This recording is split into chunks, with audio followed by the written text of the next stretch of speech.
Okay, I called the meeting to order at 6:03. We have a quorum, and our first order of business tonight is to review the annual meeting warning. So we have as our guest DJ tonight, to my left, Dr. Backus. Lead us through the agenda, sir, for the annual meeting next Tuesday. All right, here we go. Warning for the 2022 River Valleys Unified School District Annual Meeting, April 26th, 2022 at Dover Town Hall, Dover Common, 189 Taft Brook Road, Dover at 7 p.m. But what we're doing tonight, you will see in a second here.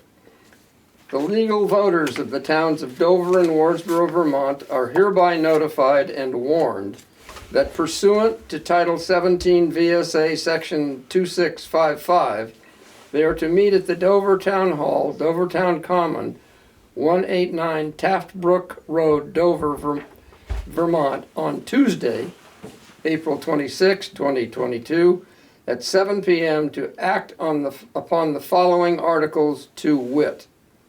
And what I'm going to do is go through the 12 articles that we have to sort of look at tonight.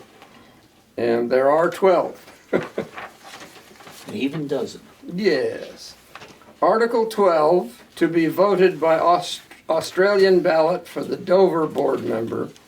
The polls will open for Australian ballot at 10 a.m. and remain open until 7 p.m. on Tuesday, May 17th, 2022, at the Corinthia Base Lodge, 14 Corinthia Road, Dover. Article 12, to be voted from the floor for the Wardsboro board member. Town meeting will commence at 10 a.m. on Saturday, May 21st, 2022, at 71 Main Street, Wardsboro. Wait, 10 a.m. did you say? No, there's an old one. It's 1 p.m. Yeah. We thought Which one's correct? the 1 p.m. Okay. We originally had it at 10, but that was my mistake. Mine says 1, so I just wanted to make sure. Yeah. Yeah, you're right. Please note that the 2022 annual meeting is an in-person meeting. I'm sorry. What? That's more correct. This is still a draft, so Oh. I'm sorry about that. All right, where do you want me to go then? Just To elect the moderator for the fiscal year. yep.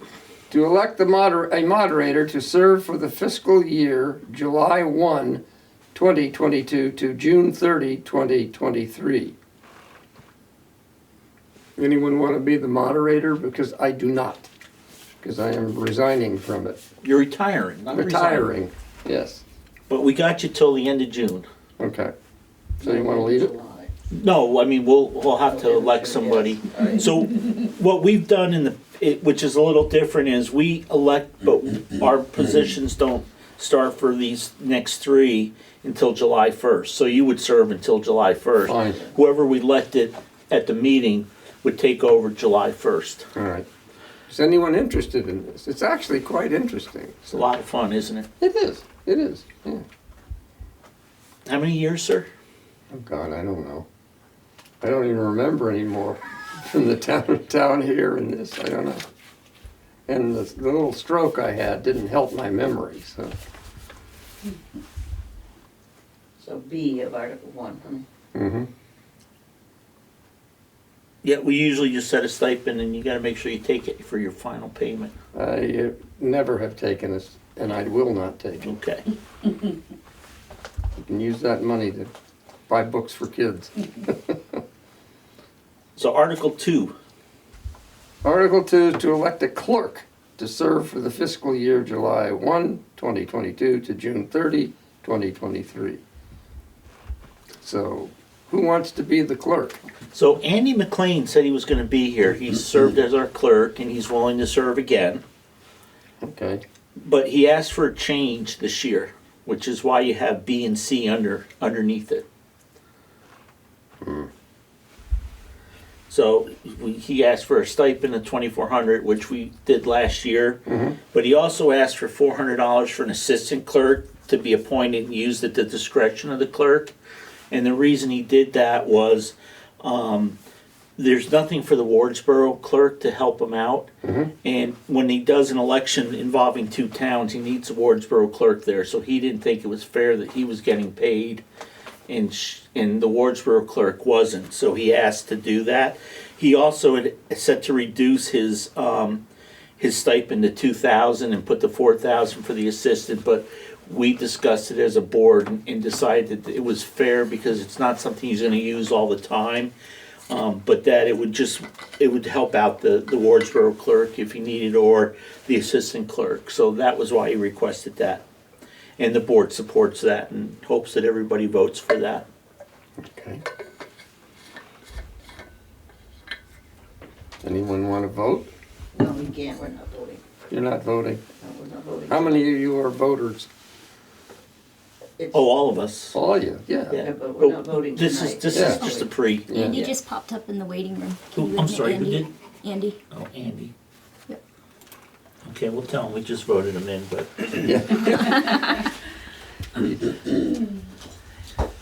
okay, so Article 3. sir. Article 3, to elect a treasurer to serve for the fiscal year July 1, 2022 to June 30th, 2023, and to set a stipend of $2,400 for the treasurer. And again, the treasurer is Marco Tellini. He's the Dover treasurer, and he agreed to do it again for us for this year. Okay. If you excuse me for 1 second, Andy, we're on Article 4 now, and there's only as you can see like 6 of us. So we explained Article 2 and why you requested Section C. Thank you. Thank you, sir. Yep, thank you. On 4. Yep. Shall the voters of the River Valley's Unified School District set the annual stipend for school directors at $2,000 and for the chair at $2,500? And that's the same as it's been since the beginning, I think, isn't it? Yeah, I don't think it's nothing new. At least the last couple of years. I'm not certain. All right, can we move on to 5? Shall the voters of River Valley's Unified School District approve mileage reimbursement at the federal reimbursement rate for the month in which the mileage occurred? So obviously, that's going up as gas is going up, and I just tried to see what gas prices were gonna be for tomorrow, but I think we were told it was 55 cents currently. Do you remember, Kate? I don't remember. That's usually that's what it was, and they kind of thought they were gonna change it, but I haven't heard Yeah, anything so yet. we'll have that number for you all next week, but it changes monthly based on the federal. Well, right there. 58.5. Is that the current? Yeah, it was adjusted in December of 2021. Article 6, Doctor? Rich, it's 58.5 cents. Yeah, no, I just found the email. So, thank you, Mark. It was 54 cents in December. So it only went up 4.5 cents since December. Every penny counts. Yeah. If you're doing a lot of mileage, it does, doesn't it? Okay, sir. Article 6, shall the voters of the River Valley's Unified School District authorize the school board to withdraw money from the reserve fund to offset the homestead tax rate, but not more than $75,000? Want to explain that to Yes. folks? So this is something we've been doing for several years, and we have 3 reserve funds. We have a building reserve, a vehicle reserve, and a general reserve. And because we're a tuitioning district, we never know exactly what we're going to spend on high school tuition until July 1st of the following year when it's all over, because people move in and out with some frequency. So we try to use a little bit of money from the reserve fund to kind of balance out and even out the tax rate so that we don't have huge spikes in the tax rate. And we also want to keep some money in there so that we have money to spend in the future too. So the $75,000 represents a number that the board felt comfortable with, that doesn't lower our funds so much we don't have anything for the future, but it also keeps the tax rate pretty close to what it was last year, depending on what happens in Montpelier. We're hoping that Montpelier doesn't change anything too much, and if they actually pass the weighting study, as was presented, there should be a little bit of reduction, and there's no penalty again that was voted in last year, so we should be in pretty decent shape, Yeah, tax rate wise. yeah. Tax rate. Right. We're actually gonna spend quite a bit more money, which is your next article. Yes. Shall the voters of the River Valleys Unified School District approve the school board to expend $6,255,575, which is the amount the school board has determined to be necessary for the ensuing fiscal year. It is estimated that this proposed budget, if approved, will result in education spending of 21,200 per equalized pupil. This projected spending per equalized pupil is 6.4% higher than spending for the current year. So I'm not sure what page it is in your book. Maybe you know, but No. the budget is, we have a few different budget pages, and I'd like to thank Lori and her staff. Put together a pretty good budget for us. So there's a proposed budget, and it's got a nice little round graph. And do you know what page that is, Kate, you have the book? Yep, that is page 9 in the book. So page 9, and it shows where all your money goes: direct instruction, administrative and technology service, Board of Ed services, food, principals. And if you look, direct instruction is 76% of what we spend our money on, which is really good. Some places it's not as high there. And it shows you our difference in the variance up top from last year to the proposed budget, the FY23 budget. The following page, which is page 10, should have year over year by object up top. That's a little tough to read, but the budget summary showing the variance, and then the common level of appraisal, which figures into your tax rate, is a little screwy because with all the sales in the last year or so and the prices people are getting, you can see both Dover and Wardsboro CLA drop quite a bit, 7.39 in Dover and 7.36 in Wardsboro. That means the tax rate will be a little bit higher. The closer you are to 100, it's an even tax rate. Last year you can see we were at 101 and 95. This year we're at 87 and 94. And then we also added without the penalty. With no penalty, it saves us quite a bit of money too. And the last thing to remember on your tax rate is that we had a buy down for 4 years when we combined Dover and Wardsboro, and it started at 8, went to 6, 4, and we're in the final year. It's a 2-cent buy down. So next year, if we did nothing different, the tax rate would go up 2 cents if nothing changed. So that was why we moved some money out of the reserve fund, and we want to save some for next year to try to even that off. And then the next page, which I can't even remember Dr. V that she just told us, but I think starts the budget. 11. With page 11 with the revenues first, and then after that are the specific line items, which I, 12. Oh, 12 has the proposed revenue budget, Okay. and then 11 has the tuition students. okay, yeah, tuition students, because that was something we spent some time on last year, if you remember, up under the big top on the Common in Wardsboro.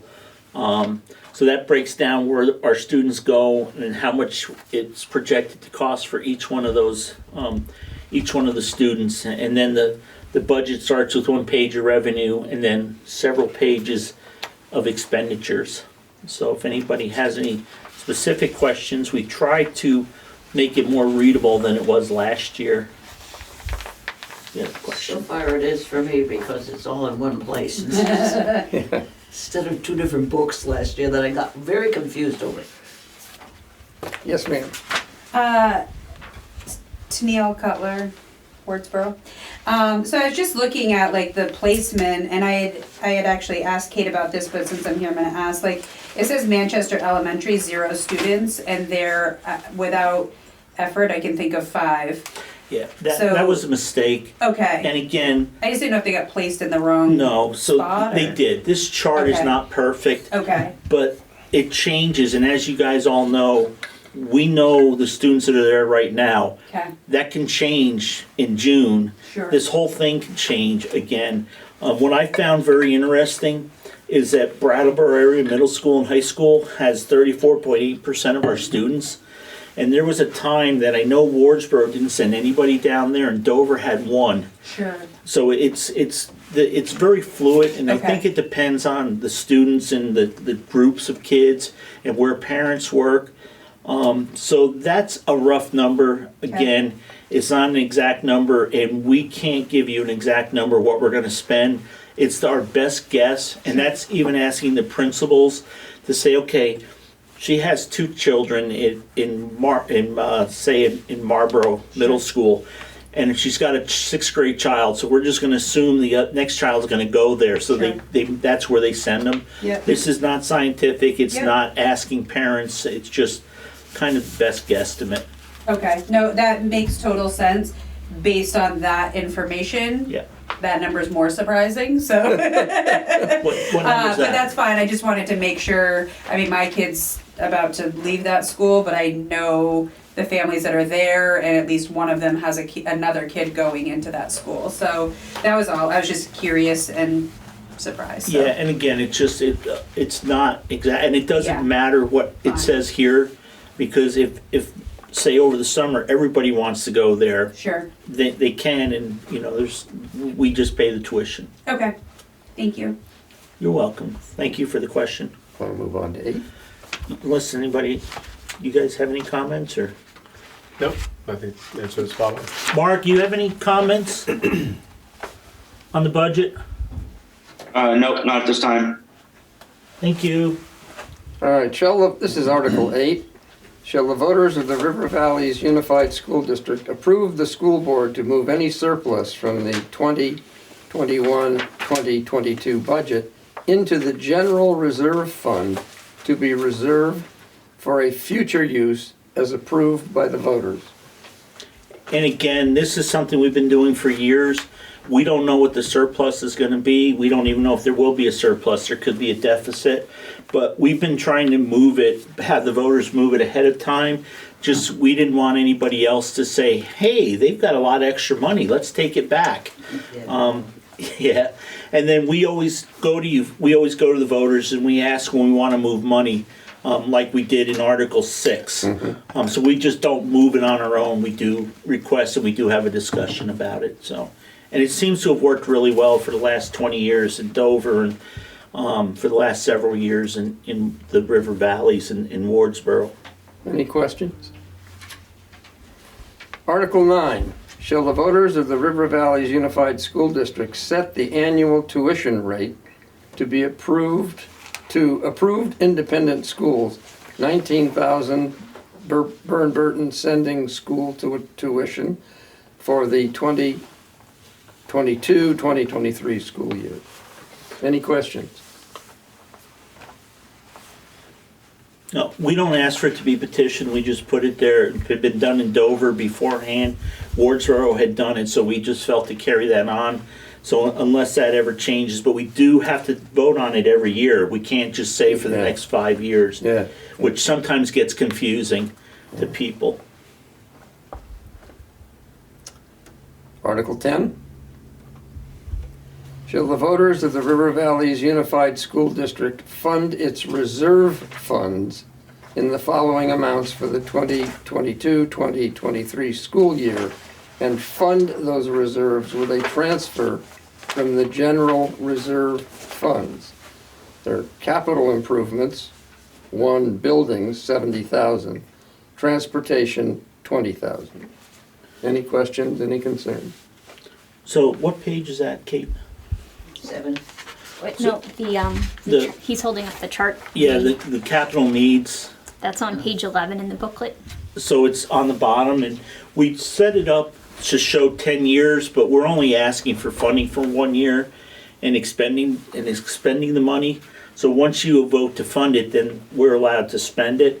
So if you look in the buildings, we're gonna do windows. I think there's new windows going in this building.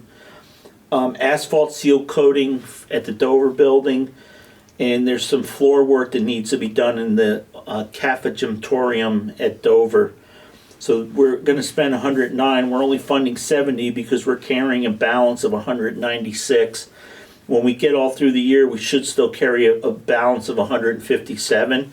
We had a long discussion about trying to put all the future 10 years out, but it just clutters the page and it will move because as you can see, a couple of these were from previous budget years, but we didn't expend the money because we didn't need to at the time and we wanted to get a better handle on stuff.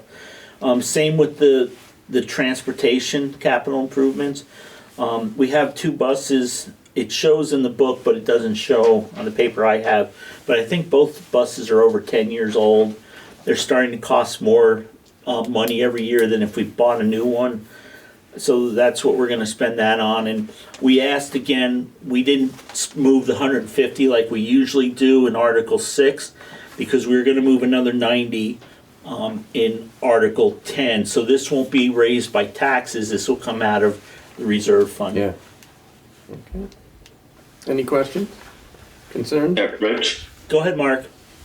2 things. One, note that the lower chart is mislabeled. It should be transportation, not capital. But bus number 2 does not show in the report that was mailed out. So Yeah, and I don't know why it didn't, but we'll have to fill in. We'll have to put it into the thing next year, into the chart. Yeah. Any questions? Any concerns? Are you all set, Mark? Yep. yep. Thank you. Article 11, any other business that may legally be addressed, open, discussed for informational purpose. Board representation from the towns, no action to be taken. This is informational only. Update on new website approved at last year's annual meeting and other. We have the 2 listed because they're pretty important, the board felt. Yep. So board representation, our articles of agreement say that when they do the federal census, we need to reapportion. We discussed it as a board and we met with our attorney and the majority of the board felt that it was important to keep the split the way we've had it, that things are going well. And the old Vermont adage, if it ain't broke, don't fix it. However, it would require a change in the Articles of Agreement, but there is legislation going on under the Golden Dome right now because unified school districts like this aren't really specifically mentioned in law. And so there may be some changes to kind of address all these unified school districts that happened with Act 46. So we're not sure where it's going to go, but we are projecting to have a vote sometime in the fall. We thought about maybe doing it during the primary and or the general election, but I don't think we'll be ready by the primary, and the general election may not. It does not work for the school district clerk because of how busy he is. And if we can just because this is recorded, if we could just have a couple minutes, and I think Mark and Chad were going to talk about the website a little bit. Sure. Because they're working with the committee. Mark, you want to go first? Yeah. Before that, we are going to discuss the Articles of Agreement voting under old business, right? In addition? On the regular agenda. Yeah. Yeah. Okay. Yeah, website. So the committee has met now, I don't know, probably about 5 or 6 times. We have a navigational outline from the developer. We have a mock-up of the general design of the site. And we are in the process of working through some of the material details. And I don't have the booklet in front of me, but there's a timeline in the booklet about when we should be expecting to go live. Any questions? Chad, you got anything to add? No, I think Mark covered, the broad strokes very well. The company's been really great to work with and providing us a lot of information. Again, we're approaching this not just as informational for the community for the schools and the district itself, but also as a recruitment tool for new families that we would love to see move to our areas and grow our community a bit. So with that in mind, we spent a fair amount of time with search engine optimization keywords to try to figure out, again, and it's very non-scientific from our point of view, but how people can stumble upon us and find an absolute gem here in southern Vermont. In addition to that, the Wardsboro School is working on a new logo and mascot that is included within the overall budgetary items placed by Edgeworks. So we're really looking forward to adding that to the school. Any further questions? Moving on. Article 12, correct.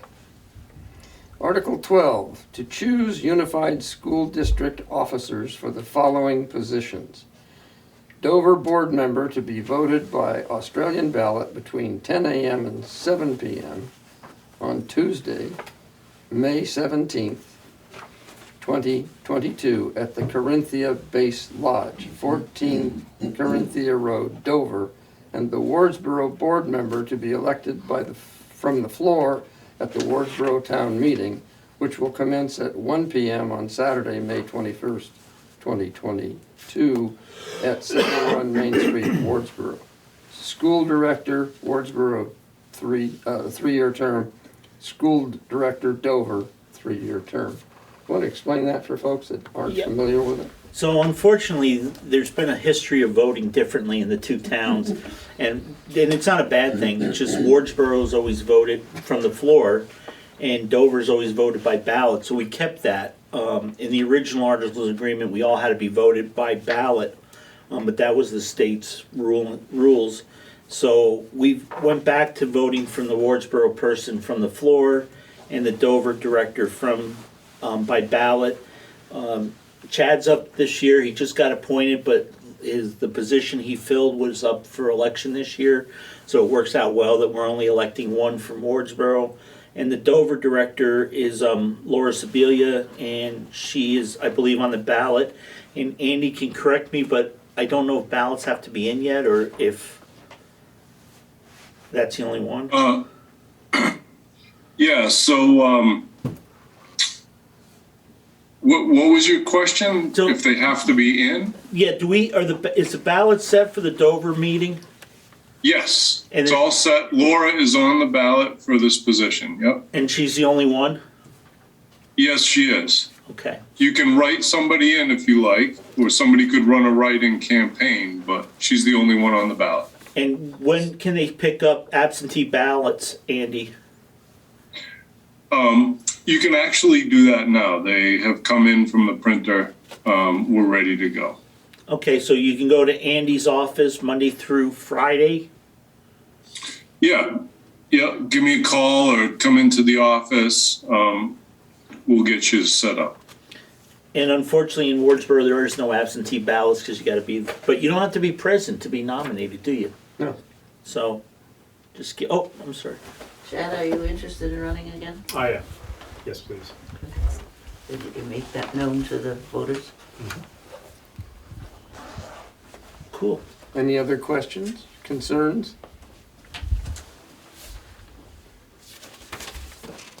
You done did it. You did it. You done it well.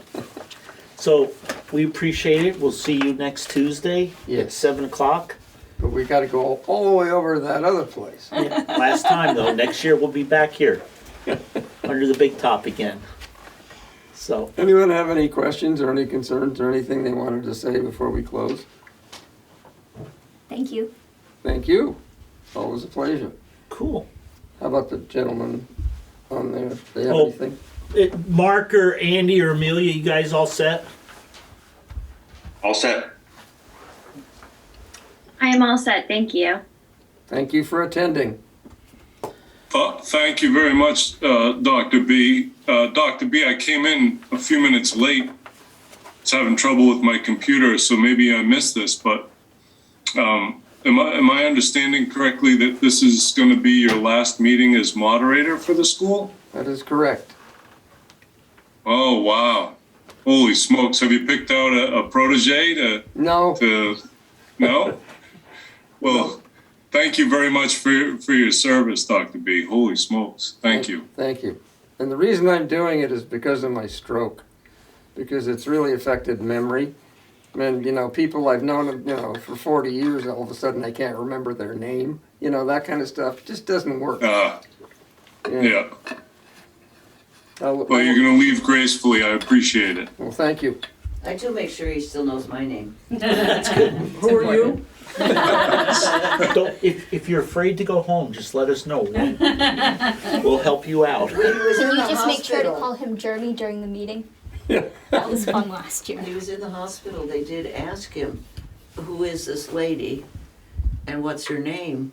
And he said Bishop, and the nurse looked at me.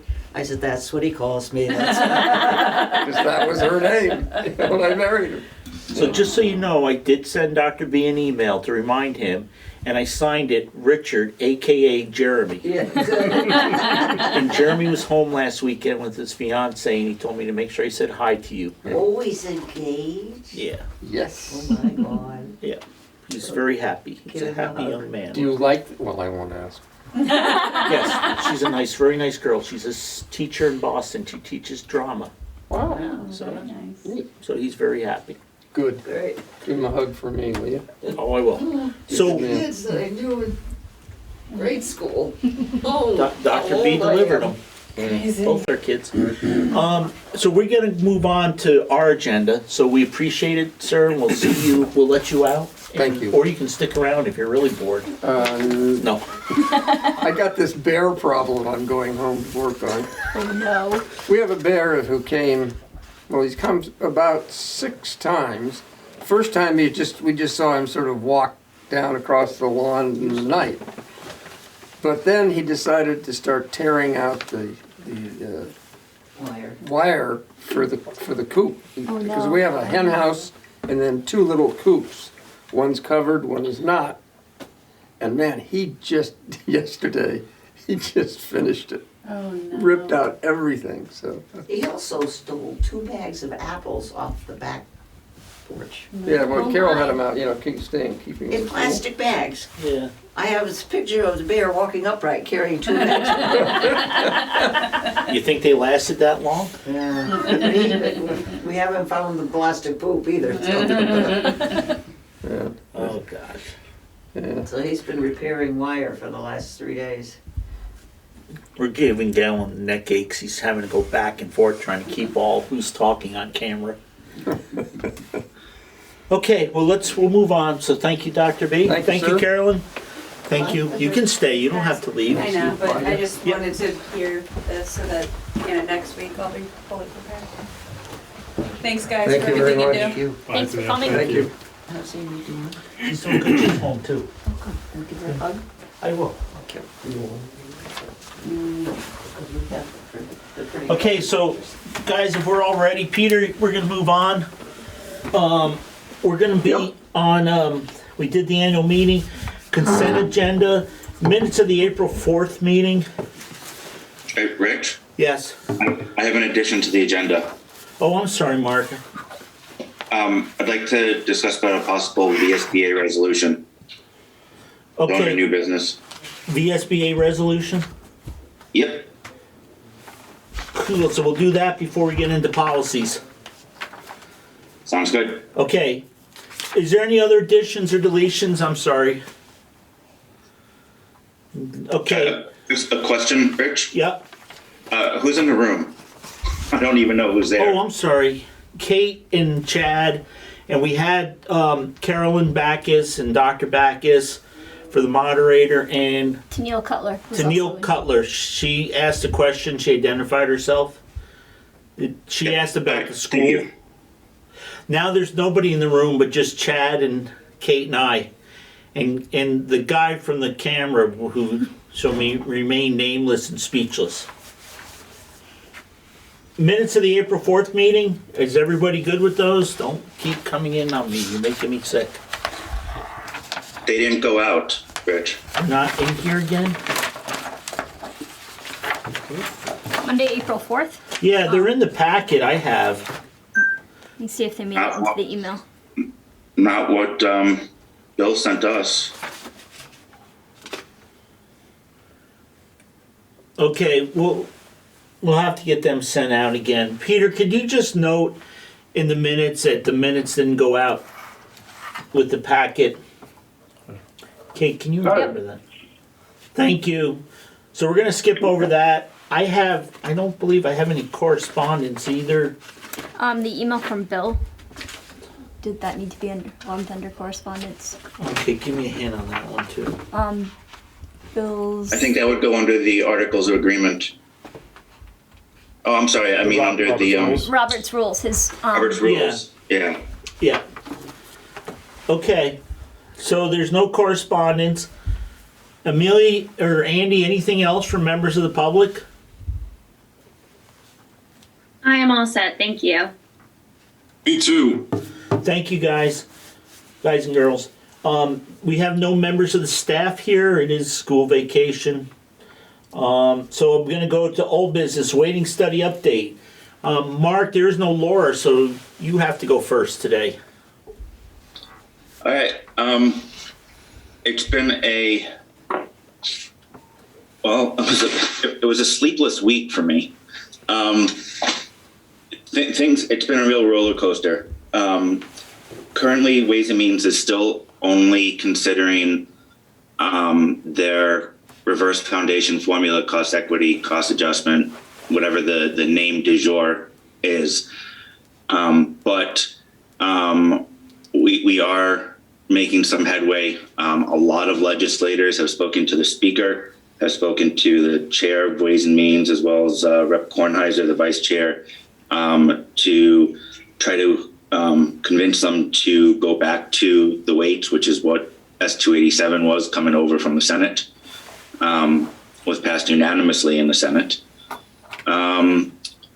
Last week, I think it was Wednesday, Coalition held a press conference at the State House. Rich was our last speaker, whatever you call, whatever you were. You were the final speaker. I was the idiot. You were the keynote. Keynote? Is that it? No, that's the beginning. It was not pretty. Well, first of all, the video is available on the Coalition's website and our YouTube channel. I actually thought it went really well. We had Rory Thibault, who's one of the board members of the Coalition, chair of the Cabot School Board, as well as the Washington County State's Attorney, spoke. Martine Gulick, who is a Burlington school commissioner, spoke, and Alex Yin, who is a member of the Winooski School Board, spoke. Everyone spoke impressively, I thought, including you, Rich. Thank you, Mark.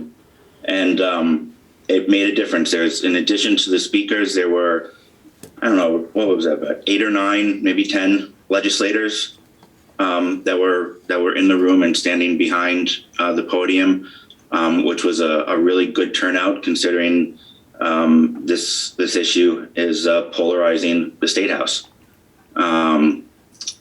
I've heard people say that it's as polarized as it's more polarized than it has been since Act 60, which means we're doing our job.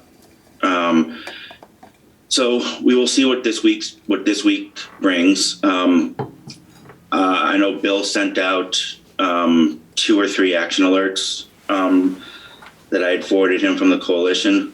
There very well may be more coming in the coming days.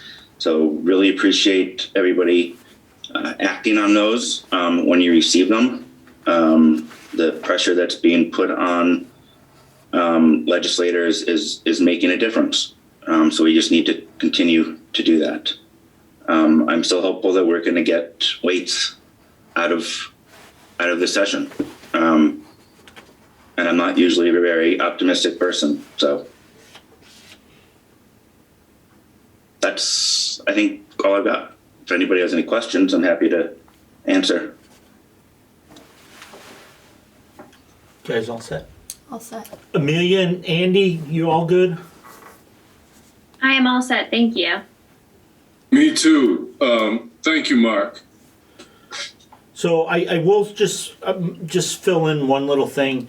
So Laura stood with the group when they did the press conference, as did Carolyn Partridge, who is not on the school board anymore, but was on the Wyndham School Board for years and years, and this year she chose not to run. And Mark, you may know, but there was a representative from Burlington and another one from up that way that was standing next to her. If you give me a second, I'll read you the whole list that was there. But I thought it was nice that there was some people, and I actually, Emily Long had some meetings, but I did talk to her, and we also, Mark, we discussed it at the executive meeting, executive group meeting on Thursday morning too. So yeah, we'll see what happens. I guess this will be the big week, because this is when they really got to kind of vote it out if they want to adjourn in 2 weeks. Yeah, timing is definitely going to be an issue if they do go back to S287, because they have spent the last 2+ weeks rewriting 287 to their liking. So it will be interesting to see what happens. They will be pressed for time, one way or the other at this point. So I'll just quickly read to you the list of reps who were there. Was Rep Stebbins, Rep Cordis, Rep Elder, Rep Rogers, Rep Colburn, Rep Small, Rep Sibilia, Rep Partridge, Rep McCormick, and Senator Keisha Ram Hinsdale, who's from Burlington. So that was 10. That's a good turnout. Yep, and Dan Fingus, who is the executive director, I believe, of RAD, was also there. They were a good partner of ours early on. Kind of got their hands slapped and took a step back, and they're back in the game now. So that's a big boon for the issue. Cool. Thank you, Mark. So next item, articles of agreement, voting dates. And again, this was here last, I put it back on because I knew Andy was going to be here. Last meeting, we discussed this, that when Andy had been with us last time, live and in person, he had said that, we could vote at the end, at the general election in November. And then when we were talking in his office, he said, why did I say that? So we still have to wait till we get the, for the attorney to get us something in writing after the legislature gets out, and then we have to decide what we want to do and have a vote on that as a board.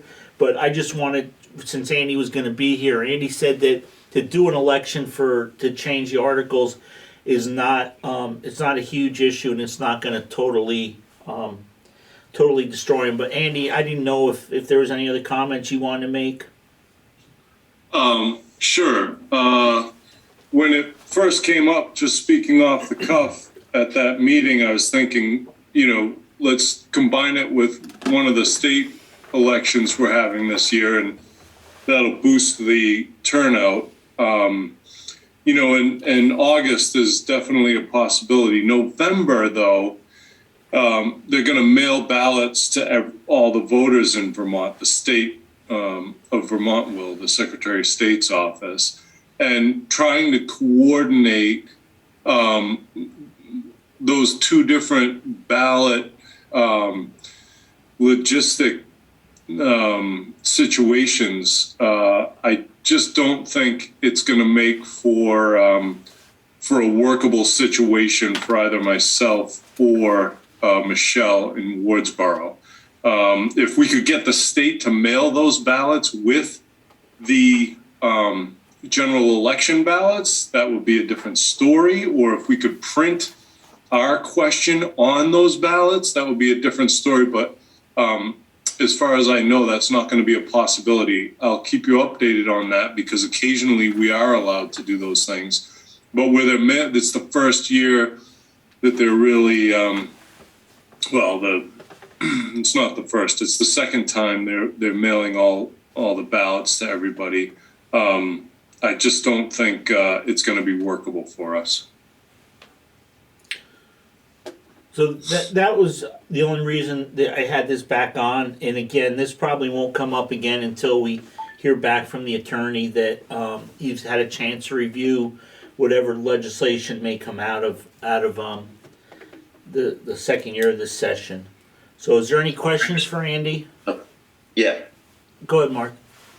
And Andy, I totally respect that doing it on election day would be ridiculously crazy. But since we can't, I'd like us to consider whenever we do have the vote, mailing ballots to all of our voters. Otherwise, the turnout we get is going to be greatly diminished, and I don't think that's right. I think it's right to have as many of our voters participate as we can get. Mr. Moderator, should I go, Mr. Oh no, should I go ahead and answer his question? Yeah, and again, it's Or nothing we're going to respond? decide, Andy. We're not going to decide that tonight. We'll decide that when we're closer, because it may be that we have to vote next year at town meeting again or something. Sure. So I don't know how long this is going to take. So Yeah, it won't take long. Mark, I agree with you. I think it's a great idea. Anytime you're voting something by ballot, and there's no opportunity for motions from the floor, it's not that kind of a vote. It's a strict ballot vote. I'm for mailing ballots out. That's a decision you'll have to make. I believe logistically you'd have to get a vote in the affirmative from both select boards to do that. And I don't know if it applies to special elections or just the annual meeting, but I can find that out for you. And that would be an expense you'd have to incur. I can look into that for you when we get closer to that time. But I agree. I agree with you. Great. Thank you, Andy, for that information. yeah, Andy, probably be midsummer we should start to do some research into that. You got it. But I don't, again, it's something that the whole board will have to discuss and vote on, and or bring it to the, like you said, to the select board or however we do it. But again, we don't have a date set or what the wording and whatnot. So I just wanted, while you were going to be here, just to, in case there's any questions about why it was okay one day and it's not the next, and just to make sure people understood it wasn't just me saying that. So I appreciate you helping us out with that, Andy. Right on. So the next item, if you guys are all set, is just a reminder, Andy, next Tuesday at 7 p.m. at the Dover Town Hall. We have our annual meeting, 7 p.m. Yes, sir. And then Robert's Rules. I don't know why this was for possible action, because I thought yeah. I had that new item, the VSBA resolution. Yeah, I got that under new business. We're still under old business. Okay. So I'm under Robert's Rules, under old business discussion, and it said possible action, but the discussion was we were going to check with an attorney what the real difference is, and we contacted Secretary of State's office, and they were pretty much not a lot of help. I didn't feel like we needed to spend the money to ask the attorney that question, because they charge by every couple minutes. So I think, Mark, that paper you sent out, they kind of had the 5 or 6 items is probably the best we're going to get. And we can have that discussion when we reorg after the Wardsboro town meeting. Unless, I don't think there's any other, if somebody needs some other clarification or something, just if we can know ahead of time so we can try to get that. And if somebody wants to expend the money to have the attorney look into it, we can do that too. But I thought Mark presented a pretty good case. I think Was that you, Mark? You sent like that little, it was landscape and it was like 6 items that are different with the, or where did No, that come from? that was from, I'm guessing that was from Bill. What I sent was a little bit more detailed than that. But I know Okay. which one you're talking about. So again, we can have that, if everybody's good, we'll have that discussion at the reorg meeting. Yeah, did you want to add Bill's email just for Well, we can record? discuss it at the, Okay. I think that would be, we're not gonna, unless you guys wanna make a decision tonight. He did put possible action, so if you guys wanna vote on something tonight, but we're gonna re-vote it again at the reorg meeting, so. I think it makes sense to just save it to the meeting and just all do it then together at one time instead of rehashing it 5 times. You good with that, Chad? Yeah, absolutely. Mark, are you good with that? Yeah, as long as you don't need a motion to add it to the script for the reorg. No, we set an agenda, that's fine. There's something I was just thinking, though. Gosh, I lost that thought too. Sorry, guys. Okay, so we'll just that'll be for reorg in May. The next old business was to approve the financials. So we had financials last meeting that people didn't have enough time, but I believe it went out like right after that or the next day. So is there any discussion on the financials? There was one thing that I did notice, and I just wanted to discuss, and as far as the numbers go, I was very comfortable with it. On one of the bills that was for some of our insurance policies, and I believe it was an Aflac policy, it was a bit more descriptive than I think. I just want to make sure that we are not overseeing certain items and entering into public record things that might really be constrained by a HIPAA type thing. I think we're okay because the public has a right to know where the money's going. Usually they Right. blank that out. That was my point, Right. because it was talking about more specific diagnostic or treatment type things that, I feel for all of our staff that, by all means, they have every right to the insurance, and I want to make sure they're well covered, but that doesn't mean, that I feel comfortable with everyone knowing what they're being treated for, per se. Well, I didn't see anything that said what they're being treated for. I thought it was just for their insurance. That's the insurance. Aflac, you can pick and choose, right? Yeah, And I thought it was just whatever they pick and choose. this was very specific. I don't recall that. So I'm sorry, I you don't have send it to open, me, but please? Yeah. Okay, so I'll look into that with Lori. Okay. Peter, can you just make a note in the minutes on the financials? We want to just look at the Aflac bill, and just when it goes out to the public, that if there's specific names for specific treatments, that gets redacted, make it look like it's an FBI or CIA form. Got it. Okay, is that That's a good, good Chad? You don't Yeah, have to do it absolutely. now. You can get it after the meeting. No problem. Okay. Mark, are you good with the financials? Did you have any concerns? No, I was fine. Can somebody make a motion to approve the financials as submitted? So moved. Chad moves. Do I have a second? Kate will second. Kate seconds it. Do we need the amount? You have it. I think so. Read it nice and loud for Peter. How do you have phone service here? I'm on the internet. Oh, I'd like to approve that in the amount of $424,015.99. 424. that was your motion, Yes. Chad, right? Yep. 015.99. Did you get that, Peter? Thank you. Yep. Thank you. Are you guys all set to vote, y'all? Mark, you good? Yep. All in favor, say aye. Aye. I It's unanimous ayes, it appears to be. It is unanimous, so the financials are approved. That was all we had for old business. Again, it's upcoming annual meeting. We've had 2 reminders, so everybody makes it. April 26th, Tuesday, 7 p.m. at the Dover Town Hall. Mark, you asked for a VSBA resolution. Yeah, so it was that second reminder of the annual meeting that threw me off before. So I'm in the process. I haven't finished writing it, but I wanted to see whether there'd be any interest from this board to sponsor it.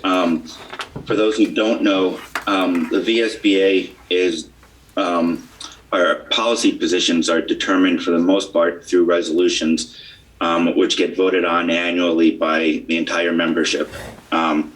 Which reminds me, everybody should be coming to those meetings.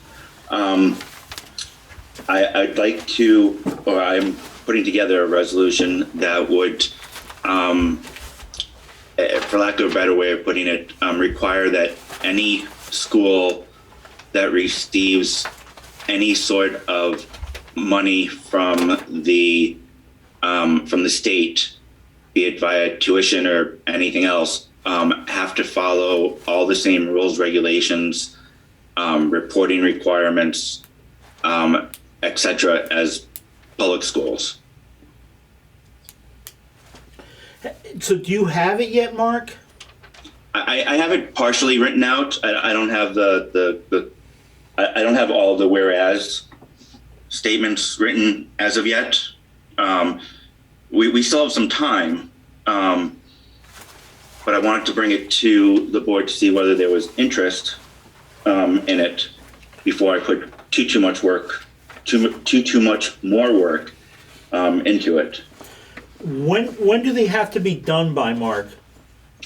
I want to say June 15th, but let me double check that.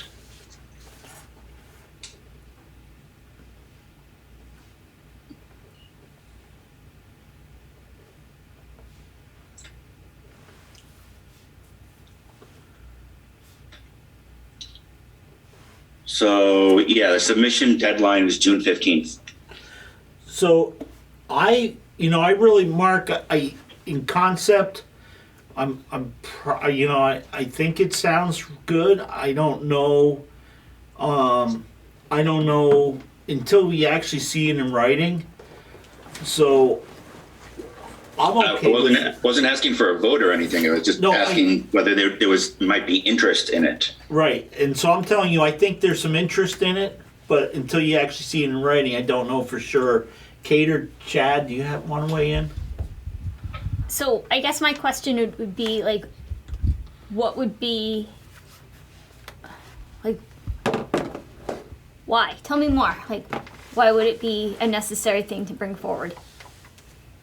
Because, well, when it comes to like reporting, there's a lot of data that does not come back to the state from independent schools or private schools. As far as following rules, there are religious schools are not subject to anti-discrimination laws. Act 173 changes a little bit on the acceptance policies for private and independent schools, but I think even with 173 implemented, there's still some leeway for them to discriminate.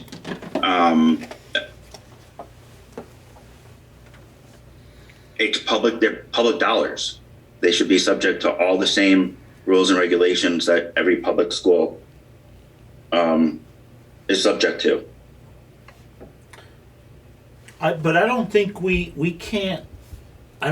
can pay to religious schools tuition. Right now, it would be really hard to deny it, to deny the payment. There is a bill that has passed the Senate and is over in House Ed,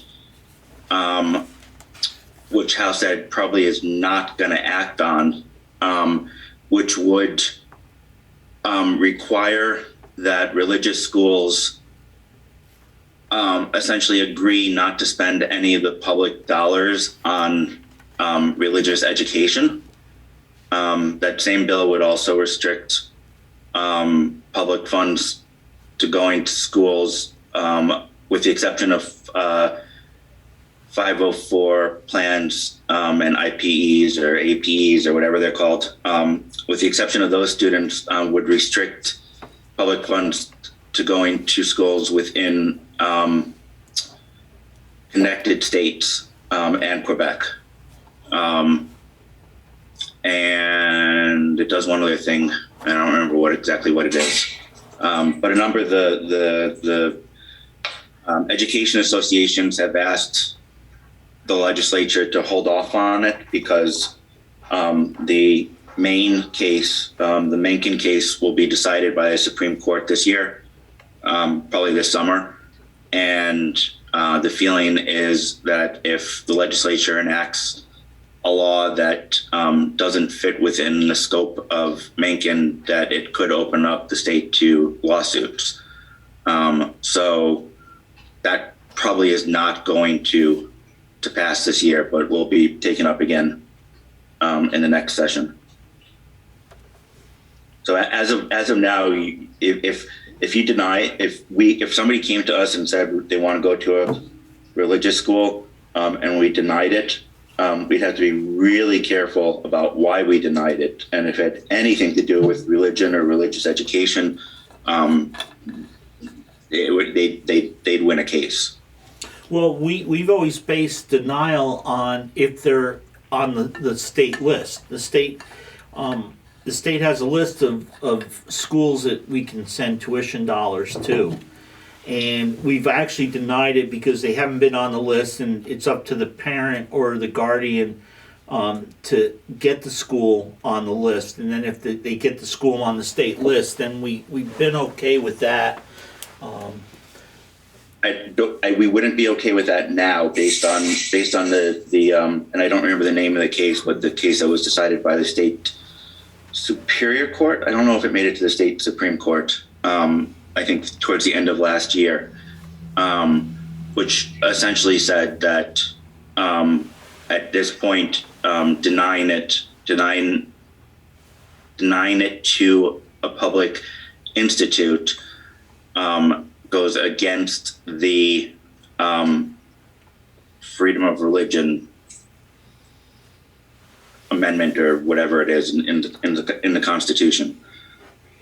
Which is why, I don't know if you remember, but probably early this year, this education year, the AOE came out with some guidance.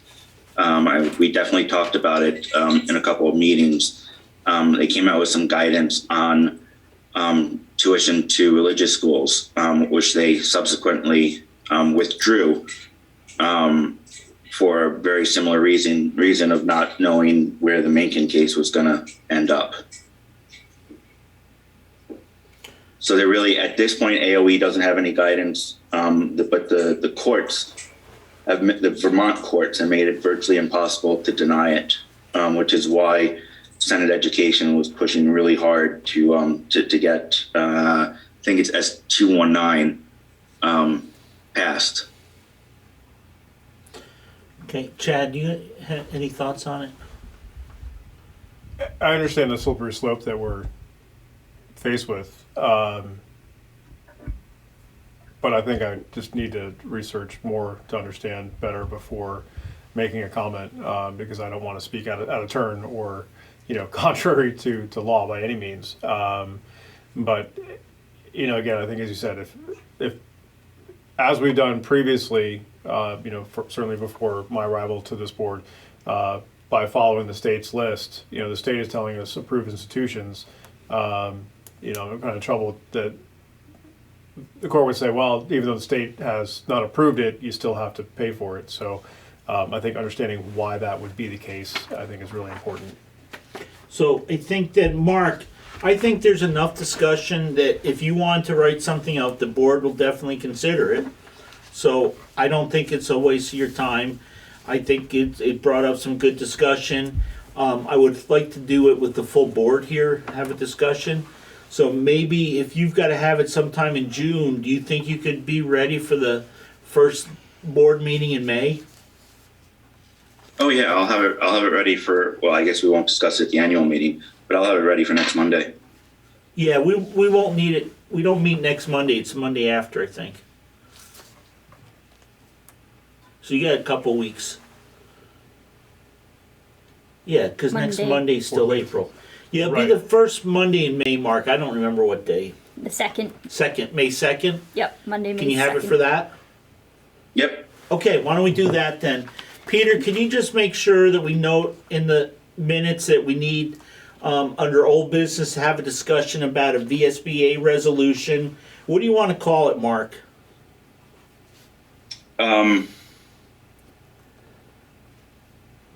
Or I guess, why don't we just do a VSBA resolution for Mark? I was going to say public funds accountability. You got a note of that, so. Yep. Okay, so we'll make sure that's on the agenda, Mark, under old business. Noted. Thank you, Peter. Thank you, Mark. Good discussion on that. I don't have any other new business. Mark, you got anything else? Nope, I think. Nope, just the policies. Kate, you good? Yep, just the policies. Chad? Well, then let's move into policies, Chad. Woohoo! Kate and Mark. Where are we? Okay, so C3. existing policies, C3 transportation. This was not actually up for review at this time, but based on discussion we had on the following policy, the F50, we added, we copied a paragraph that is in F50 to C3, which kind of clarifies what will be available for or not be available for intradistrict, as far as transportation goes, for intradistrict school choice. There are no updates currently from the VSBA, and I think take the pre-K out of this one. Nope, that's the other one. So that's it. Was just adding that one paragraph, which is the only bullet on the page right underneath the first paragraph. And it really just adds clarity for anybody reading the policy so that there's no confusion. And you guys didn't think it was substantial enough that we needed to post it? You just want to... I think I've yet to get an answer from anybody on what needs to be done when you mark a policy as revised. So I think I would, my motion would be to warn it as a revised policy. So it's not new. It's not a major change, but I think that it should be posted. Okay, so the vote would be to warn the policy, and then we would adopt it at the next meeting, even if there's changes. Usually we just do a review. If there's just a review and we change some words, we don't add a lot or, clarify something or correct. We usually just noted that it was reviewed so that people don't think we've never looked at it over the last several years. So if you want to make a motion to warn it for post it for warning, and then we'll vote on it next meeting, that would be appropriate, I believe, Mark. Yeah, I'll make that motion. I wouldn't want to re-adopt it though. I'd want to mark it as revised. Yeah, that's fine. When we bring it back.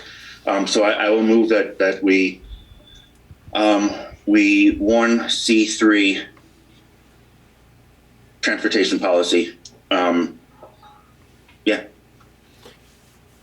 I would love to second that motion. Okay, so we have a motion and a second. Is there any more discussion? I do have a question. Go. In the last paragraph of the policy, accordingly, the River Valley's Unified School District has decided to furnish transportation. The bullet point, Mark, does that add a potential contradiction? Because now we're saying that the students choosing to attend school in a neighboring town, it's not provided unless situational. And that situation being utilizing existing bus route and having sufficient space. Do me a favor, Chad, back up to the first paragraph that you referenced. I don't see that. So in transportation, under the policy, Yeah. the very last sentence of the paragraph that I have is accordingly, the River Valley Unified School the District has sentence, decided to okay. furnish transportation. Oh, I think we're missing a knot. Wait, Well, we provide transportation if you go to one of the buildings. so if there's a Wardsboro student that's going to Dover, if they want to go to the existing bus route, they can get on the bus, provided that there's space Yeah. and that the child is age appropriate according to that bus route, because they have two different And ages. so, but we will get a Wardsboro student to the Wardsboro building, we'll get a Dover student to the Dover building, but we're not guaranteeing that we'll get a Dover student to Wardsboro or a Wardsboro student to Dover. If you were trying to go to the opposite town and that bus route was 100% full with children that were living in that town, and you are adding essentially one more that tipped the bus over, then the parent would be responsible for transportation. Right. Does That's how we've always done it. Yeah. Is that not what it says? That's what I'm questioning. Yeah, I think, Chad, the last sentence of the first paragraph, that's there because school districts are not required to provide transportation at all. Okay. That's a choice that we make to provide transportation.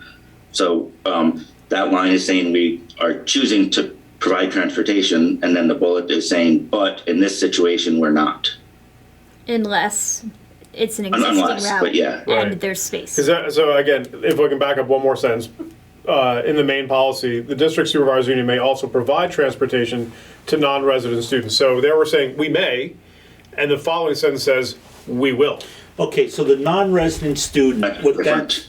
so that's been in for years, because like in Dover, we had some students that attended Leland and Gray, but they lived in Wardsboro, but they couldn't get to the Wardsboro bus, so they would drive down and meet at the firehouse, and we would let them ride from Dover Oh. to Leland and Gray. I think that's what that's saying. Rich, I think I see the confusion here. Any student that lives within the district, whether they attend Wardsboro or Dover, is a resident. So even you can be a resident of the district, but attend the school that's not in the town that you live in, and therefore you're not entitled to transportation. But you are entitled to it as long as you live in the town. But either way, you're still a resident. Does that help?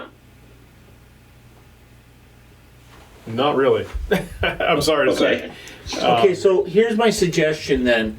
On this one, we've got a motion in a second, unless it wants to be withdrawn. We can vote no.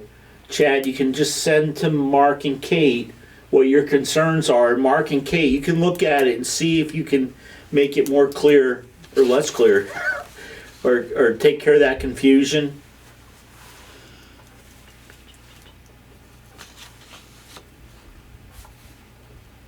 If you like wordsmithing, the policy committee is a lot of fun. Right, Mark? Yeah, I guess I'm not seeing. I'm trying to read it too. I'm trying to figure out what the.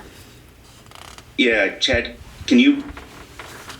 I'd hate to just postpone this because it's such a small change, but can you just reiterate what your concern is?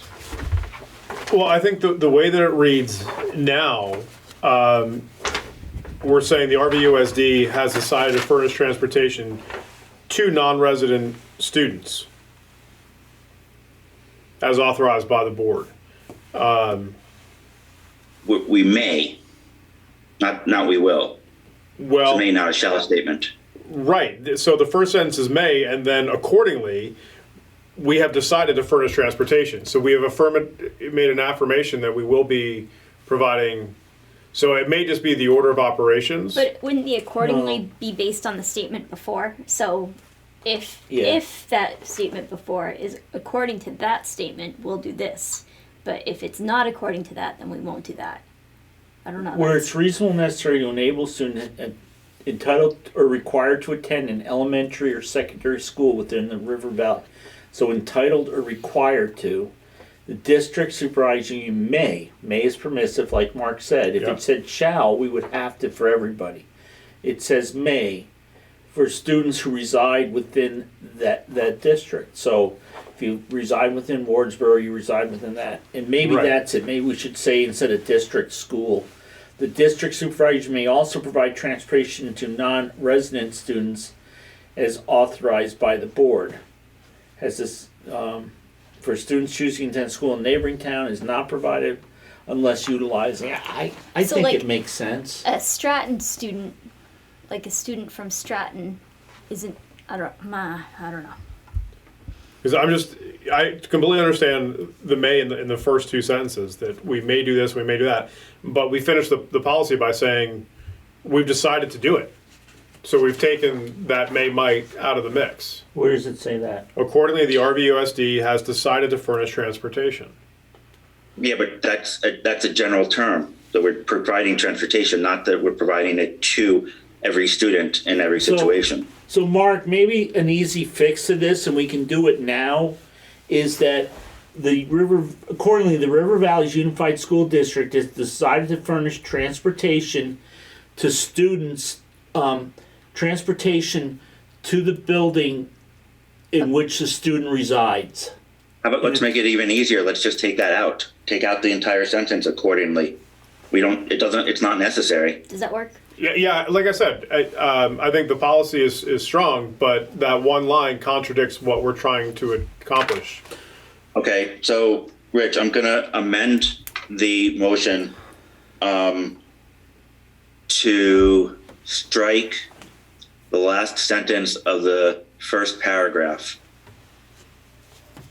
Yeah, that works. Kate? I will second that motion.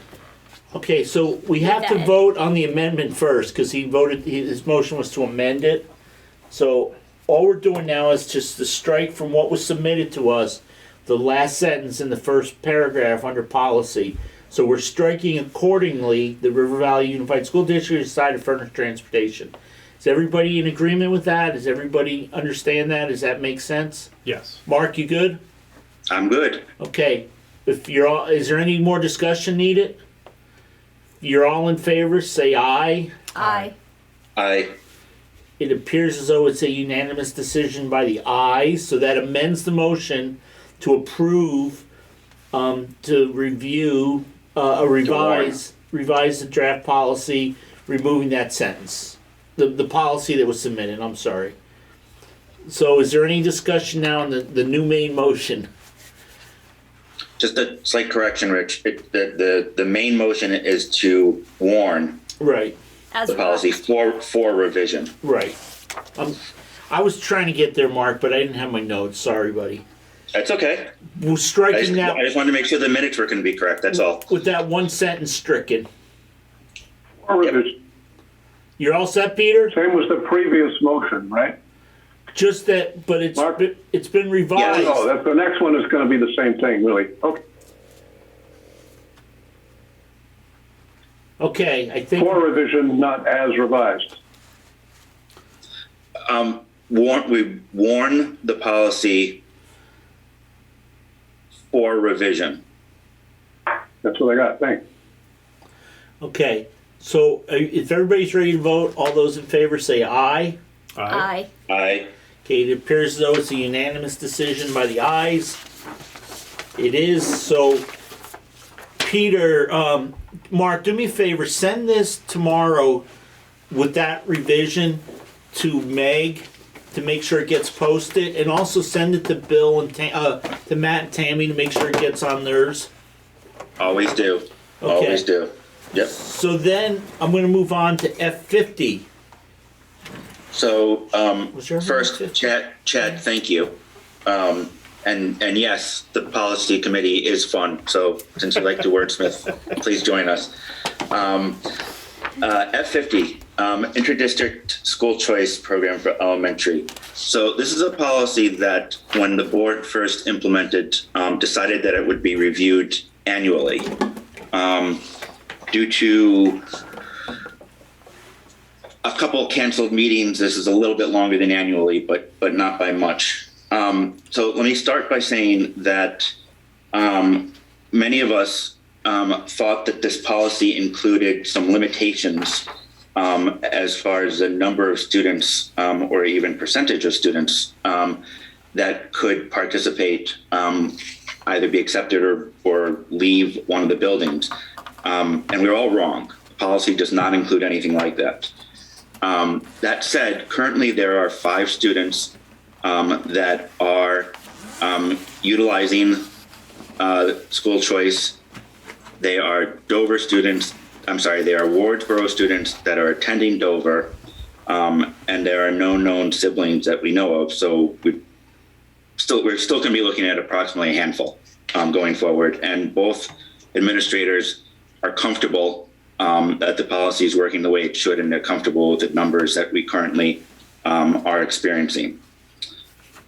So this is the annual review. There was some basic formatting corrections that I did. For clarity, we removed, and let me find the exact line. We removed,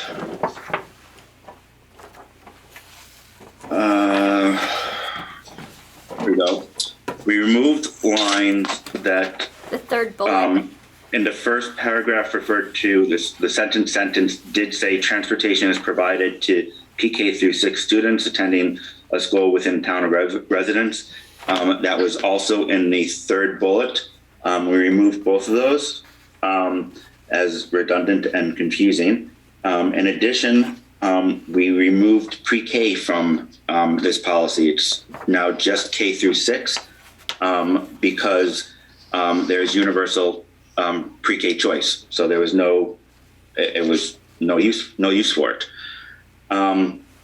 In the first bullet, the one sort of kind of item of substance we did was we added the last few words that say with consideration for policy D6, which is our class size policy. It just gives the administrators a little bit more guidance as to their decision making as far as whether or not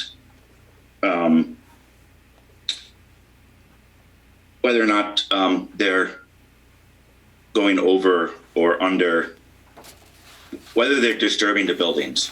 The idea was to make sure that we weren't affecting education of other students in either building. So this just gives them a little bit more guidance for that. Let's see, what else is there?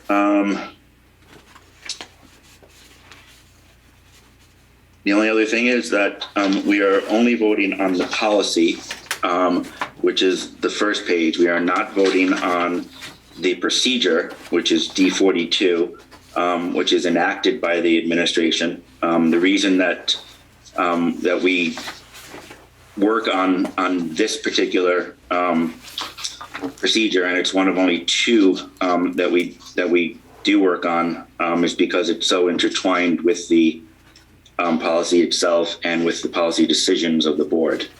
That being said, the procedures were reviewed by both building administrators as well as Lori and Jennifer, who both offered a couple of suggested changes to the procedures. Again, nothing of substance, just for clarity purposes, which we made. And other than that, I don't think I'm missing anything. Kate, am I missing anything else? Not that I can recall. Nope. Very So, good notes as always. Because we're not making policy changes, we're just making some changes to the policy itself. The policy committee is recommending that the board mark this as revised. So I will move that that we warn F50 for revision. Do we have a second to the motion? I would love to second that motion. Okay, not only does she want to second it, she would love to second it. So, we have a motion and a second. Is there any more discussion? Chad, you good? I am, because again, we're addressing the policy itself. Right. Just for clarity purposes, it would go to D42 because it was procedural, but I feel like we discussed a more hardline number or percentage with Matt and Tammy earlier in the year for the procedure. Is that, We discussed it for an intra-district. District, okay, So that, thank like, you. we could go to Yes. West River, Marlboro. Perfect. And that's where Mark, I think, clarified that in the beginning, because I've kind of remembered numbers, but that was revisionist history on my Okay. part. So, yeah, Mark, there were no hard You weren't the numbers. only one that remembered that, Rich. So Yeah, no, I know, but I try to remember things better. So I think, and that's one of the reasons, though, we did want to do this annually. Right. Because if we saw like everybody in Dover wanted to start coming to Wardsboro for the STEAM program, then we couldn't do that. We couldn't move 100 students into this building. And that's why we try to do it annually. Motion's been made and seconded. Is there any other discussion? None. Peter, are you good with the motion, sir? Yes, sir. Okay, all those in favor, please signify so by saying aye. Aye. I It appears to be a unanimous decision in the affirmative. It is a unanimous decision. There's 2 policies, Mark, you gotta send off. You wanna go for 3? yeah, probably 4. With your permission, may I address C21 prior to 8:30? I don't think it matters. Do you guys care? I'm fine with that. Andy or Amelia, do you care? I didn't know, maybe they're staying just for one policy, Mark. I'm good. Thank you. Okay, go ahead, Mark. Thank you. Can you just tell us why? So C20, some of you may remember, is a policy that we talked about, started talking about over a year ago. It's search and seizure of students by school personnel. When the policy committee reviewed it, and I think we might have brought it to the board, I'm not positive. There was a question, there were a couple of questions that were raised about it. One, in it, the policy originally said that something along the lines of the administration could seize a student. So that obviously was not something that we wanted. So we took that to the VSBA along with a couple other questions, including whether there were any legal references and something else. Maybe not. So it took many months. The VSBA did finally get back to us. They did revise the policy. So the wording no longer says that the student can be seized, but instead that you can, let's see, it's the superintendent shall ensure that all searches and searches of students and seizures of student property. And there were no legal references. There was one, I'm sorry, I did miss it. There was one footnote in the first paragraph, which was just errant. It shouldn't have been there. It had been removed and has since been removed from the model policy. So, while this is a new policy, it is one that we've looked at for quite a long time now. And the policy committee, after discussion with administration, does recommend that the board adopt it. So I will move that we warn C21 for adoption. Okay, do we have a second to the motion? Yes, I will second that motion. Okay, so we have a motion by Mark, a second by Kate to adopt C21. Discussion. Is there any other discussion besides what Mark discussed. If I could say one more thing. Sure, you made the motion. So since neither Matt nor Tammy are here, I'm not going to dare to speak for them in the sense that they both agreed that this policy is in essence what they are already doing were it necessary, but they appreciated there being the policy backup for their processes and procedures. They appreciated that if there would be the policy backup. Okay, thank you, Mark. Mark and Kate, question for you. Do you think it would be beneficial to perhaps itemize who the superintendent's designee may be? No, I think that is most appropriate to be left open because these are not procedures.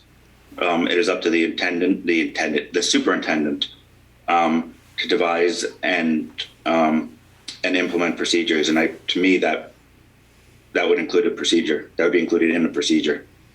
Okay.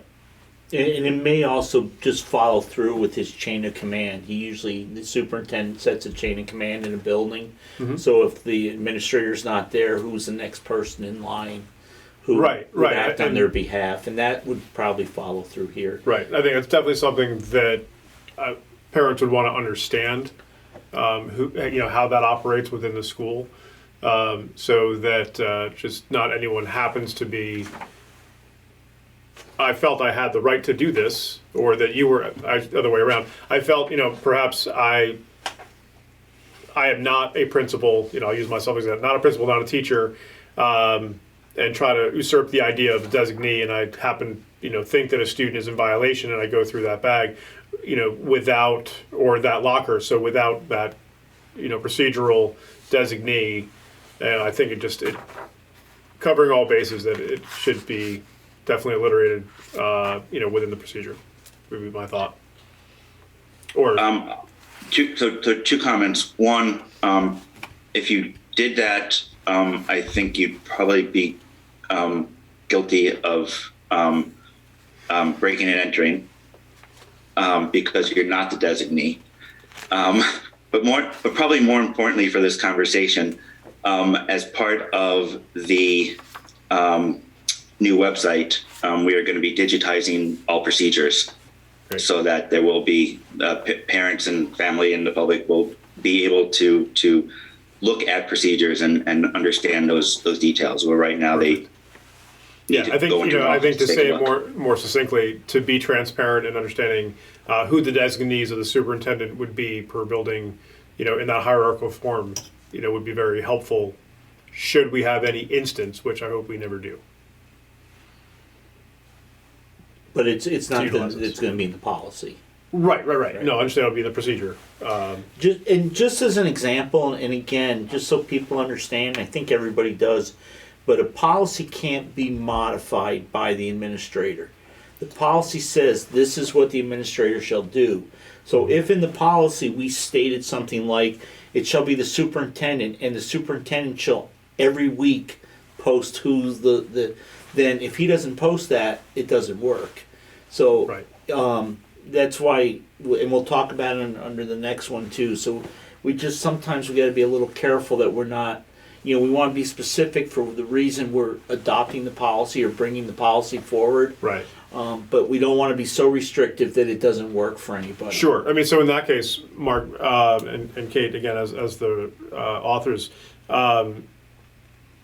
would it behoove for the purpose of flowing well, should we have an instance where this policy needs to be enacted, that designee is a plural? Because, again, the hierarchy could very well be superintendent, principal. The principal's off-site, then who steps in, and it only says that there happens to be, one. So again, I don't know. So I'm going to offer a clarification. We're not the authors. We are the reviewers. These are model policies set forth by the VSBA. Gotcha. Because if we had to rely on my wordsmithing, these would be atrocious. So we take the model policy by the VSBA. We try to make as few changes to it as we have to, because our job is to make sure that we're vetting something that will stand the test of time. Because Right. once we adopt a policy, we're kind of locked to it for a Right. long time. Until we change it. And so Right. we have to make sure that if we put a policy in place, that it's not, yeah. So anytime we bring a policy to the table, it's really good that all of us, vet it and say, is this a policy that I want, the school to adhere to, or Sure. does it make sense?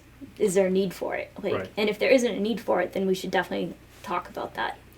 And I think one of the things with these policies too is that they've been vetted by, legal staff.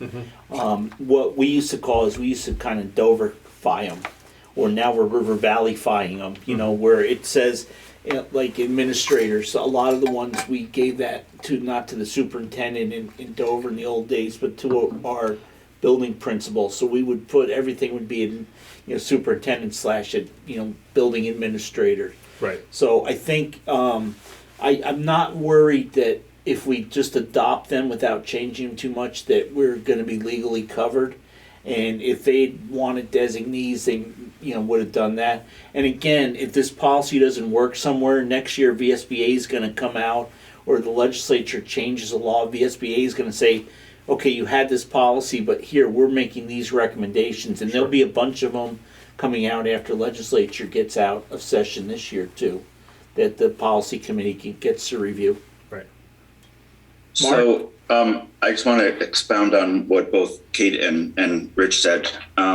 These policies are all vetted by VSBA, which is the Vermont State Insurance Vermont something or School other. Board Insurance Trust. What's that, Rich? Vermont School Board Insurance Trust, VSBA. Thank you. They are the ones that hold all of the policies that protect us as school board members. So it is of utmost importance to them that these policies would stand up to a court case. Otherwise, they'd be paying out. I should have said at the very beginning that C21 is from the recommended policies from the VSBA's policy manual. They have, there are 3 different sections. There's required, which are required either by state or federal statute, recommended policies, and then there are policies to consider, which we will get to in the next policy we talk about. So, is everybody discussed enough? Okay, so my one comment I want to make, and we'll bring it up also the next time, that's why I was kind of wondering why Mark wanted to switch things around. I have never been a fan of, if it's not a required policy, why are we adopting it? This one, to me really, especially when you have that last little bit in italics, schools maintain blanket permission to search vehicles, it definitely looks like it's more of a high school policy issue. The kids don't have lockers. The kids don't, have, it's not, we went through this a lot in my former career. I just hate having too many policies because the superintendent has guidance and they do training on how to, if the police need to come into the building and what they can do and they can't do. The police have procedures and policies that they follow.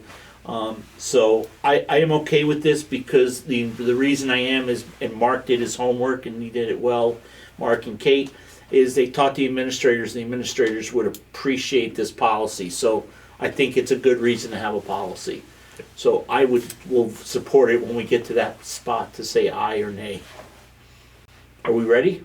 I believe so. Mark, you ready? All good. Okay, all those in favor signify so by saying aye. Aye. Aye. Aye. It appears to be a unanimous decision in the affirmative. It is. So you've got one more, Mark, to go. Just explain to me quickly why you want to switch them up.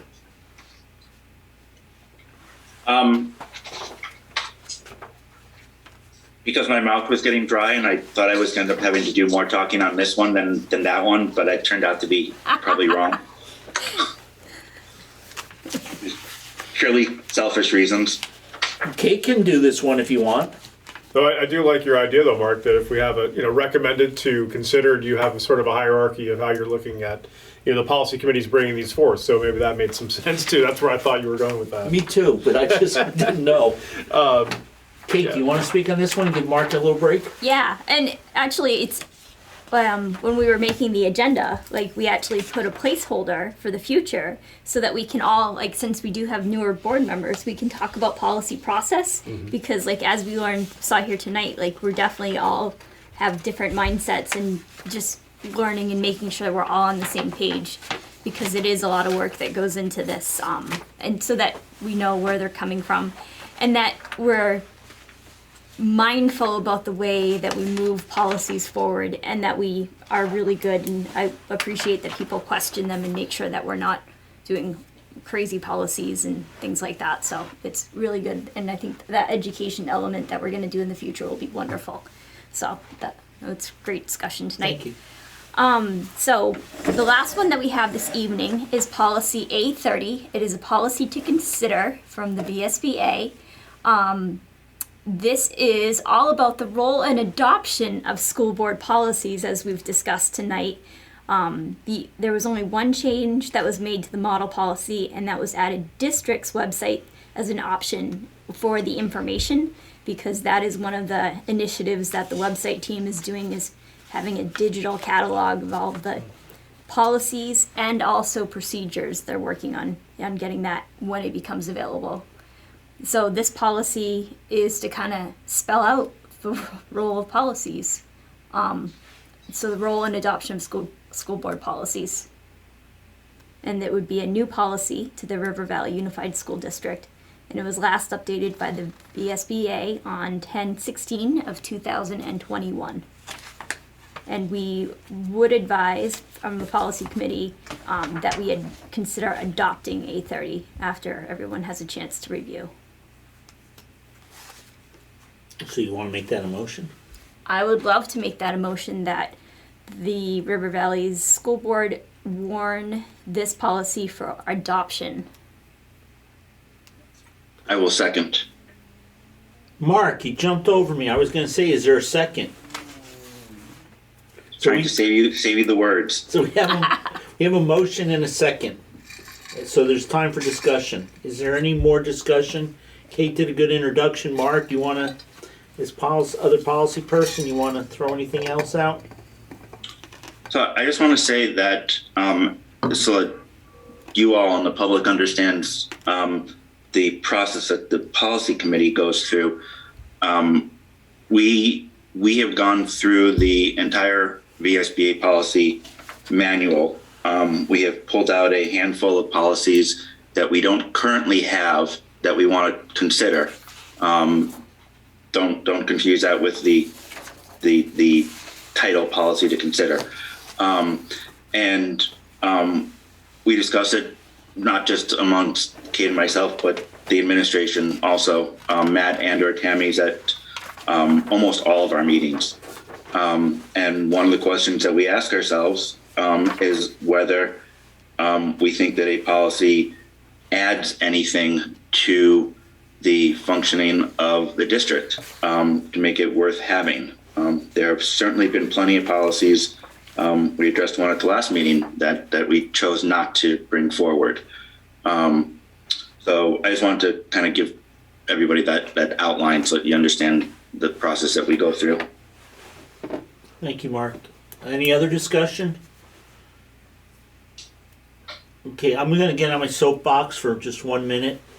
We at one time in Dover had a policy on field trips. We had a policy on conduct. We had so many policies because they were all knee-jerk reactions to something that happened. We had a staff member who was going on 2 field trips a month, and then other staff member complained to a board member because they didn't have any field trip money left because the other staff was taking it. So we actually had a policy that, staff could only go on a field trip if it was approved prior before notice, and we actually had a staff member who went and told all the students and the parents about this field trip because they already knew the board was not going to approve it, so that it put the board between the parents, and so we had some really crazy policies. A lot of them were adopted prior to me getting on the board. So one of the things I started when I first became board chair was that we did periodic reviews. We had some policies that were from the 70s that had never been reviewed. And, you know, they were definitely nothing that we needed anymore, because there was the open concept classrooms with no doors, and we like that Leland and Gray back in the day, and we'd put doors on, so that policy wasn't needed anymore. And that's the only way you find them when they go away. So I do appreciate this policy. I think it's a good idea. I've always felt less is more.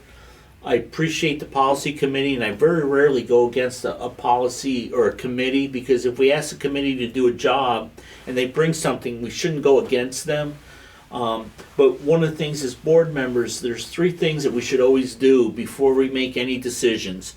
We should say, what does the law say? What does the policy say? And then, do we have procedures that were followed?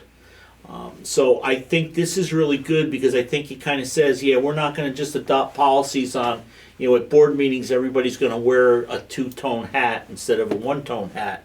Or, you know, everybody's going to tell me what a wonderful job I did before we start the meeting so that I can feel pumped and ready to go. So I think the policy committee has done an excellent job with bringing this one forward. And I think we've had some really good policy discussions. So I would definitely recommend that you adopt this one, even though I usually don't want to. I'm pretty much, let's adopt the mandatory ones and let's not adopt any others. So, but I'm glad you guys brought this one forward, and I'm glad you felt it important enough, and I'm really I hope everybody supports it. That's it. And Rich, I agree with you. I think you made a great comment that, having been part of the board for a long time, when you arrived at Dover, there were a lot of things that were archaic and didn't really work. This really lays out a nice foundation for everyone who comes after that. I think, because reading through it and being new, this is how we operate, and how you've led the boards operate. So now it just codifies it. You know what, we're doing a good thing, and let's continue to do it that way. Everyone has input, and we're doing things for the right reasons with the right background and vetting to make it work as we move forward. So I would agree with you 100%. I just wish there was 35 people watching or in the audience so that they would understand why we make policies. So hopefully they'll watch the video. So if you guys are all set, are you ready to vote? Mark, you ready? Just one other thing, apropos of you talking about reviews. One of the things we have is a schedule now, so that every policy gets reviewed, with the exception of 1 or 2 that are annual, every 3 years. Yeah. Which is good too, because then, board members are on for 3 years, so every board member should have been through a review of every policy when the policy committee brings it back. So it's a really good cycle there. So if you guys are all ready, all those in favor signify so by saying aye. Aye. Aye. Appears to be a unanimous affirmative vote.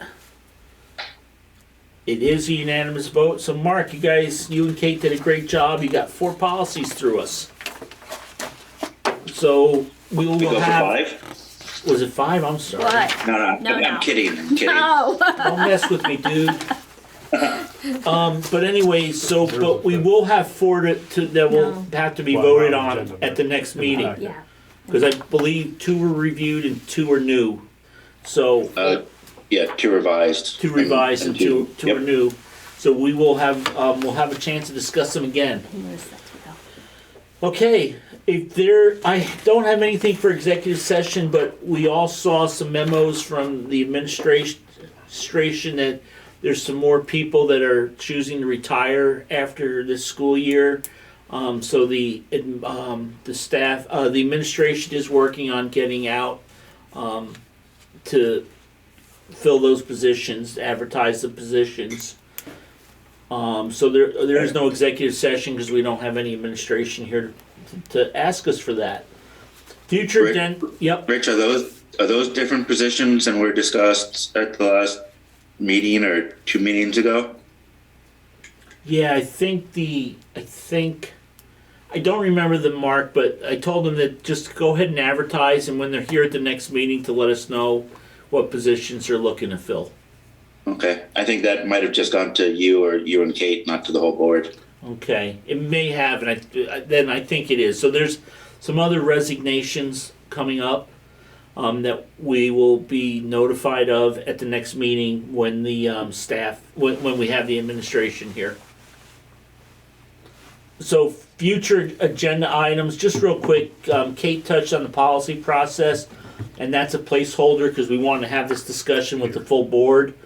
Solar update, we have a meeting set up in the beginning of May with the North Branch Fire District, the business manager, the school district treasurer, and Chad, I invited you because you had some interest in that.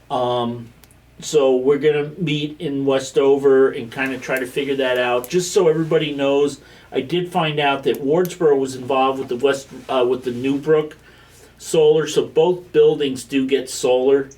But we're gonna try to hammer out and figure out what we're actually doing with our solar. IntraSU choice has been put on hold for a year. It can't be done this year, so that's just there to remind us. The special education process, I don't remember who requested this. I think Marc. I did. Yeah, so we do in May or June, we're gonna try to, I think you were interested in how somebody accesses the special ed, and we're gonna have the special ed director to give us an overview of that, Marc. Great, thank you. And then how the tax rate is created.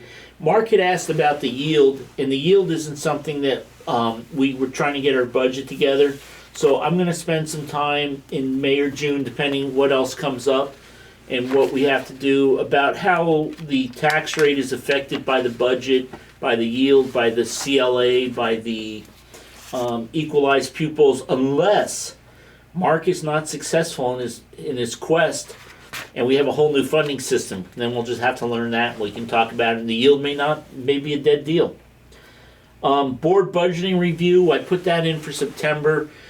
Just to kind of review, because we do have some new board members, how we put together our budget and what we do in the timeline.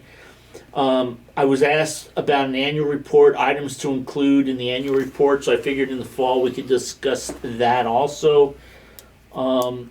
And whom to oversee next year's report to. We've kind of dumped that on the administration. I didn't know if the board somebody from the board wanted more involvement with that or not, but we will discuss that at a future meeting. I have nothing else unless somebody else does. Public funds accountability was to go on. Funds accountability. Yes, that is going to go on the May 2nd, the VSBA. Oh, Marc's one policy, or Marc's, not policy. Public funds accountability. Right, that's gonna come up. Resolution. Right, that's a resolution that has been suggested that we sign and approve so that it can be brought before the VSBA board and the resolution committee to discuss it so that it would be a resolution for VSBA. That's on for the next meeting. Marc, if you get that ahead of time, if you could send that out too, Okay, just so that everybody has a chance to look at it. I will. And by the way, Rich, no matter what funding plan goes forward, you're not getting rid of the yield. It's going to be there no matter what. Marc, you can't say that for sure. You don't know what's going to happen under the Golden Dome. You're right, but they're not getting rid of the yield. They may just decide to give every school district $100 and say, go for it. Go forth and educate. I think it'd probably be $420, but So if you guys are all set, I need to hear those magic words. Oh, wait, I'm sorry. Hey, Andy or Amelia, you've stuck it through to the end. Are you guys all set? Is there anything else?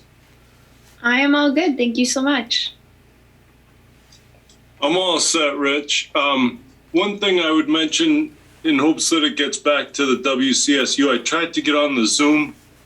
I went to the website, WCSU website, to the calendar, and the link didn't work. I had to go to an agenda, and that link did work.